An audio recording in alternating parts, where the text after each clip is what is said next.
প্ৰথম স্পৰ্শ মতা মানুহৰ গাটো হিৰহিৰাই গ'ল মোৰ আমেজত। তেওঁ ওঠ দুটা চুপি দিলে। ময়ো চকু মুদি সম্পূৰ্ণ ছাপোৰ্ট কৰি গ'লোঁ। উফ, তেওঁৰ গাৰ পৰা ওলোৱা পুৰুষসুলভ গোন্ধটোৱে মোক পাগল কৰি পেলালে। তেনেকৈয়ে 5 মিনিটমান কিছ কৰি গা ঘঁহাই থাকিলোঁ আমি। মই তেওঁৰ বাৰীডাল হাতেৰে মুঠি মাৰি ধৰিলোঁ। লাহে লাহে গৰম আৰু ডাঙৰ হৈ আহিল সেইডাল। আংকলে মোৰ টি চাৰ্ট আৰু পেণ্টটো খুলি মোক লেংটি কৰি দিলে। তেওঁ মোৰ সমস্ত দেহত হাত ফুৰাই মৰম কৰি গ'ল। মোৰ পিয়া দুটা আটা মোহৰ আদি মোহাৰি দিলে। আহ, কি ভাল লাগিছে তেওঁৰ কঠিন হাতৰ পৰশ।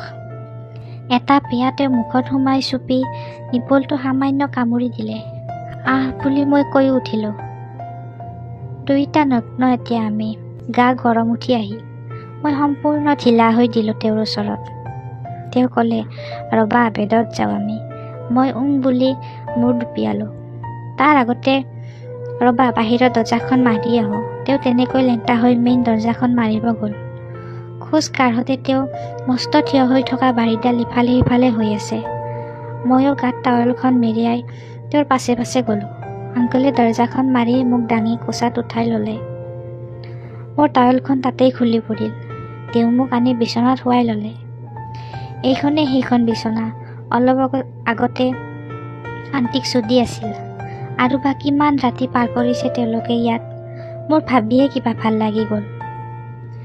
তেওঁ মোৰ কাষত শুই পৰিল। আমি আকৌ কিছ কৰিব ধৰিলোঁ। এইবাৰ অলপ হাৰ্ডকৈ। মুখত জিভা সুমুৱাই ওঠ কামুৰি গ'ল তেওঁ মোৰ। ময়ো যিমান পাৰোঁ তেওঁৰ ওঠ দুটা খাই গ'লোঁ। মোৰ জনীখন পিছল পিছল হৈ আহিল বেছিকৈ। তেওঁ বাৰীডাল মোৰ কলা ফুলত বাৰে বাৰে লাগি থাকিল। তেওঁ এইবাৰ উঠি আহি মোৰ জনীখন জিভাখনে দুবাৰমান চেলেকি দিলে। বাৰীডাল এইবাৰ জনীত লগাই ঘঁহাব ধৰিলে। উফ আংকল, কৰা মোক সোনকালে, মই নোৱাৰিছোঁ বুলি ক'লোঁ। তেওঁ বাৰীডাল হেঁচি দিলে।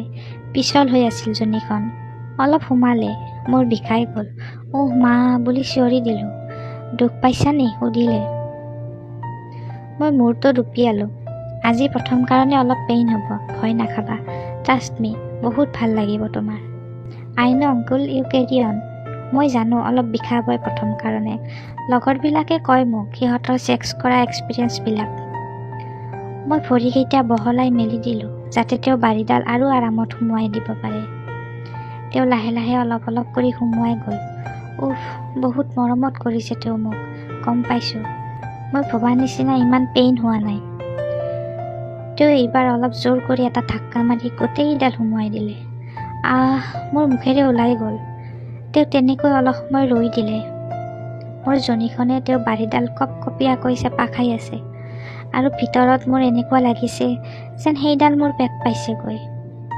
মই তেওঁক সাবটি পিঠিখন মোহাৰি উৎসাহ দি থাকিলোঁ। সৰু জনীখনত ডাঙৰ বাৰী এডাল সুমুৱাটো ইমান সহজ নহয়। মই ভাবিছিলোঁ অকল ছোৱালীবিলাকৰ কষ্ট হয়। এতিয়া গম পাইছোঁ আংকলে কিমান কষ্ট আৰু সাৱধানে কৰিছে মোক। তেওঁ কঁকালটো সামান্য উঠাই আকৌ লাহেকৈ সুমুৱাই দিলে। তেনেকৈ লাহে লাহে চুদি গ'ল মোক। ময়ো তলৰ পৰা ভোজখন দাঙি দিলোঁ। লাহে লাহে আমাৰ স্পীড বাঢ়ি আহিল। তালত তাল মিলাই দুয়োটাই কঁকাল মাৰি থাকিলোঁ। মোৰ ভিতৰখন সাংঘাতিক গৰম হৈ আহিল। মোৰ ভিতৰৰ ধুমুহাজাক যিমান পাৰোঁ দেৰিকৈ আনিবলৈ জনীখনেৰে তেওঁৰ বাৰীডাল চেপি ধৰিলোঁ। আহ, নোৱাৰোঁ আৰু মই। চিৰিককৈ এশোটা পানী মোৰ জনীখনে এৰি দিলে। তেওঁক মই আহ বুলি কৈ মেৰিয়াই ধৰিলোঁ। তেওঁ তেতিয়াও জোৰে জোৰে বাৰী মাৰি থাকিল। মোৰ পানীখিনি ওলাই আৰু জনীখন পিছল হ'লত তেওঁ বহুত ভাল পাইছে যেন লাগিছে। মই চকু মুদি সেই ক্ষণটোলৈ ৰৈ থাকিলোঁ, যিটো নাৰী এজনীৰ চৰম সুখ। আৰু মাত্ৰ 10 ছেকেণ্ড, তাতকৈ বেছি তেওঁক থাকিব নিদিলোঁ। সমস্ত জোৰ দি এটা খোজ মাৰি তেওঁ ৰৈ গ'ল আৰু মুতি দিয়াৰ নিচিনাকৈ বীৰ্য এৰি দিলে। মই চৰম সুখত তেওঁক সাৱটি ধৰি চকু দুটা মুদি দিলোঁ।